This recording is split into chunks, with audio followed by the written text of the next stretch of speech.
बिस्मिल्लाहिर्रहमानिर्रहीम। आज की वीडियो में हम पैरेलल कॉम्बिनेशन ऑफ रेजिस्टर्स से रिलेटेड प्रैक्टिकल बेस्ड असेसमेंट में जो क्वेश्चंस आ सकते हैं उनको डिस्कस करेंगे। तो सबसे पहले हमारे पास जो क्वेश्चन है वो क्या है कि what is the parallel combination of resistors. Parallel combination resistors का क्या है? तो रेजिस्टर्स के पैरेलल कॉम्बिनेशन में जितने भी रेजिस्टर्स हमारे पास मौजूद होते हैं उन तमाम रेजिस्टेंस का एक एंड बैटरी के एक टर्मिनल के साथ और रेजिस्टेंसेस का दूसरा एंड बैटरी के दूसरे टर्मिनल के साथ कनेक्ट कर दें तो इसको हम पैरेलल कॉम्बिनेशन ऑफ रेजिस्टर्स का नाम देते हैं। यानी कि जितने भी रेजिस्टेंस होंगे उनका एक एंड कॉमन कर दिया जाएगा और दूसरी एंड भी एक जगह पे कॉमन कर देंगे उन तमाम रेजिस्टेंस का, तो इसको हम पैरेलल कॉम्बिनेशन ऑफ रेजिस्टर्स कहते हैं। दूसरा क्वेश्चन है how is current distributed in parallel circuit. Parallel circuit में करंट कैसे डिस्ट्रीब्यूट हुआ होता है? तो अगर हम करंट की बात करें तो पैरेलल कॉम्बिनेशन में जो करंट होता है, जब रेजिस्टर्स को पैरेलल कनेक्ट करते हैं तो वो करंट डिवाइड हो जाता है। यानी कि टोटल जो बैटरी में करंट होगा वो इक्वल होगा R1 के अक्रॉस करंट, R2 के अक्रॉस करंट और R3 के अक्रॉस करंट के। ठीक है, यानी कि टोटल जो करंट इस बैटरी में मौजूद होगा I वो इक्वल होगा I1 plus I2 plus I3 के। इसी तरह तीसरा क्वेश्चन है हमारे पास how is voltage distributed in parallel circuit. Parallel circuit में वोल्टेज कैसे डिस्ट्रीब्यूट की जाती है? तो रेजिस्टर्स जो होते हैं वो डायरेक्टली कनेक्ट होते हैं बैटरी के साथ, इस वजह से जो वोल्टेज बैटरी की होगी वही हर रेजिस्टर के अक्रॉस होगी। यानी कि इसके अक्रॉस भी वही वोल्टेज होगी, इसके अक्रॉस भी और इसके अक्रॉस की। इसका मतलब ये है कि V इक्वल होगा V1 इक्वल होगा V2 के और इक्वल होगा V3 के। तो जब पैरेलल में रेजिस्टर्स को कनेक्ट किया जाता है तो उस केस में करंट जो है वो डिवाइड हो जाता है, जबकि वोल्टेज सेम रहती है, यानी कि V equal to V1 equal to V2 equal to V3। इसी तरह हमारे पास क्वेश्चन नंबर 4 है what is the equivalent resistance of resistors connected in parallel. Parallel में रेजिस्टर्स को कनेक्ट किया जाए तो उनकी इक्विवेलेंट रेजिस्टेंस क्या होगी? तो अगर हम इक्विवेलेंट रेजिस्टेंस की बात करें, जब उनको पैरेलल रेजिस्टर्स को पैरेलल में कनेक्ट किया गया हो तो वो सम ऑफ रेसिप्रोकल्स होता है। यानी कि रेसिप्रोकल से मुराद 1 ओवर की फॉर्म में रेजिस्टेंसेस ऐड हो जाती हैं। यानी कि 1 ओवर R, इसमें R क्या है? इक्विवेलेंट रेजिस्टेंस है। 1 over R equal to 1 over R1 plus 1 over R2 plus 1 over R3। तो ये हमारे पास फार्मूला है इक्विवेलेंट रेजिस्टेंस कैलकुलेट करने का जब रेजिस्टर्स जो हैं वो पैरेलल तरीके से कनेक्ट किए गए हों। नेक्स्ट क्वेश्चन नंबर 5 है how does the total resistance in a parallel circuit compare to the individual resistances. जो टोटल रेजिस्टेंस है पैरेलल सर्किट में उसको हम इंडिविजुअल रेजिस्टेंस के साथ कैसे कंपेयर कर सकते हैं? तो फार्मूले में आप देख सकते हैं कि रेसिप्रोकल्स ऐड होते हैं। इसका मतलब यह है जो इक्विवेलेंट रेजिस्टेंस होगी उन रेजिस्टेंसेस की जो कि पैरेलल में कनेक्ट किए गए होंगे वो less than the smallest resistance होगी। यानी कि इन तीनों R1, R2 एंड R3 में से जिसकी वैल्यू सबसे कम होगी उससे भी कम वैल्यू आएगी इक्विवेलेंट रेजिस्टेंस की। नेक्स्ट क्वेश्चन नंबर 6 है let R1 5 ohm, R2 10 ohm and R3 15 ohm calculate the total resistance in parallel circuit. ये R1, R2 और R3 की वैल्यूज दी गई हैं और कहा यह गया है कि टोटल रेजिस्टेंस जो है R इक्विवेलेंट वो कैलकुलेट करनी है। तो हम यही फार्मूला अप्लाई करेंगे 1 over R equal to 1 over R1 plus 1 over R2 plus 1 over R3। इसमें R1, R2 और R3 की वैल्यूज पुट करेंगे।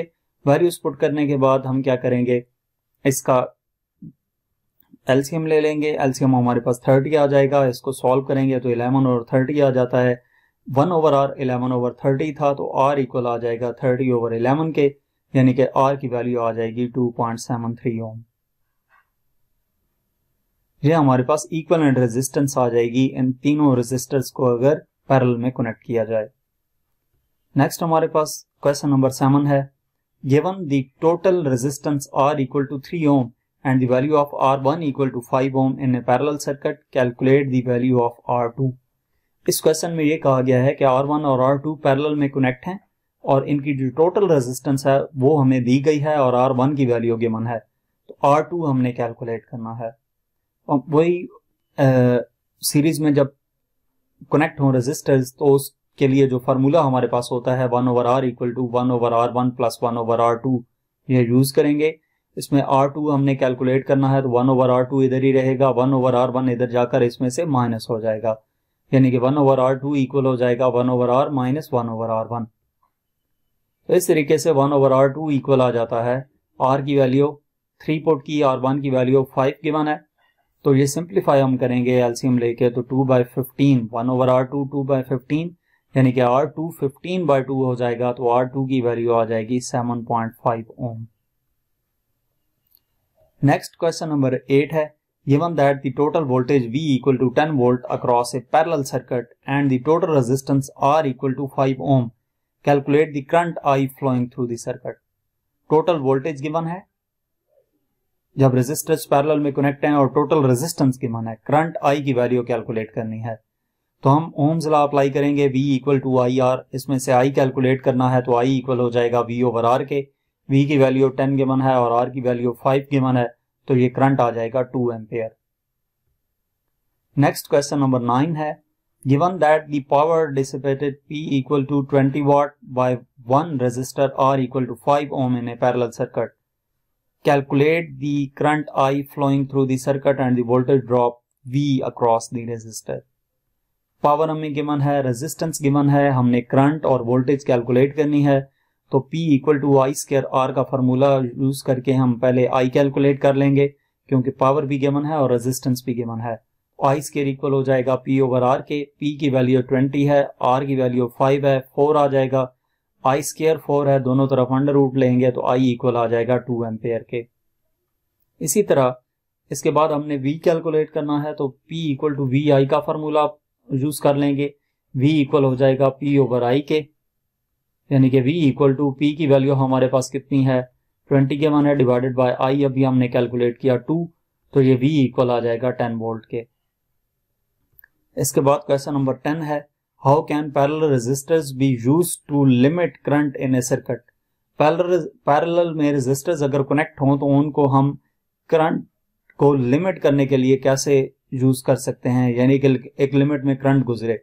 तो पैरेलल रेजिस्टर्स जो होते हैं वो सर्किट में लगाए जाते हैं टोटल रेजिस्टेंस को रिड्यूस करने के लिए। अब जब टोटल रेजिस्टेंस रिड्यूस होगी तो इसका मतलब ये है कि वो करंट को भी रिड्यूस कर देगी,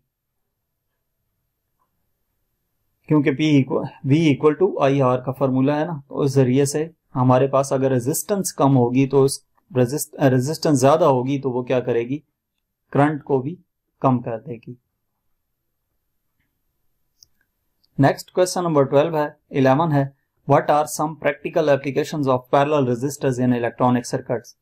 यानी कि इलेक्ट्रॉनिक सर्किट्स में किस जगह पर पैरेलल रेजिस्टर्स यूज किए जाते हैं, रेजिस्टर्स को पैरेलल में कनेक्ट करके यूज किया जाता है, ऐसे हमने प्रैक्टिकल एप्लीकेशंस बतानी है। तो पैरेलल रेजिस्टर्स को हम इलेक्ट्रॉनिक सर्किट्स में यूज करते हैं करंट डिवीजन के लिए, उसकी वजह से इफेक्टिव रेजिस्टेंस कम हो जाती है, पावर हैंडलिंग इंक्रीज कर जाती है, वोल्टेज जो होती है वो स्टेबल करने के लिए अभी हम रेजिस्टर्स को पैरेलल में लगाते हैं, और रिलायबिलिटी सर्किट की जो है उसको एनहांस करने के लिए भी हम क्या करते हैं, रेजिस्टर्स को पैरेलल में लगाते हैं, क्योंकि पैरेलल में लगाने से अगर कोई एक रेजिस्टर फेल हो भी जाए तो बाकी रेजिस्टर्स काम करते रहते हैं, जबकि सीरीज में ऐसा नहीं होता।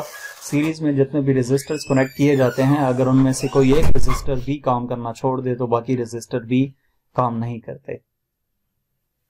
नेक्स्ट हमारे पास क्वेश्चन नंबर 12 है, if R equal to 50 ohm find the value of R3।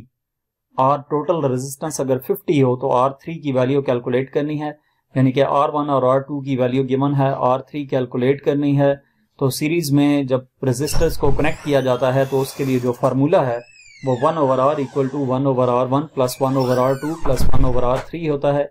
इसमें हम वैल्यूज पुट करने के लिए हम क्या करेंगे कि R3 कैलकुलेट करना है, तो R3 को एक तरफ कर लेंगे, 1/R3 इक्वल हो जाएगा 1/R minus 1/R1 minus 1/R2 के, यानी कि 1/R3 इक्वल हो जाएगा, R की वैल्यू 50 हमें गिवन है, R1 की वैल्यू 140 और R2 की वैल्यू 270 पुट की, 1/50 0.02, 1/140 0.007 एंड 1/270 0.0037।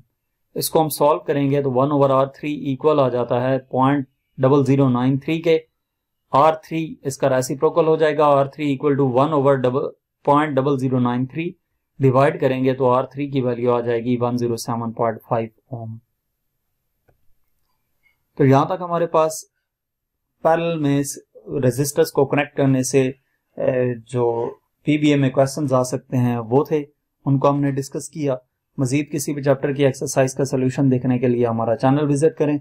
इसके अलावा अगर आप किसी भी सब्जेक्ट की ऑनलाइन जो ट्यूशन पढ़ना चाहते हैं तो हमसे व्हाट्सएप पे कांटेक्ट कर सकते हैं। Thank you.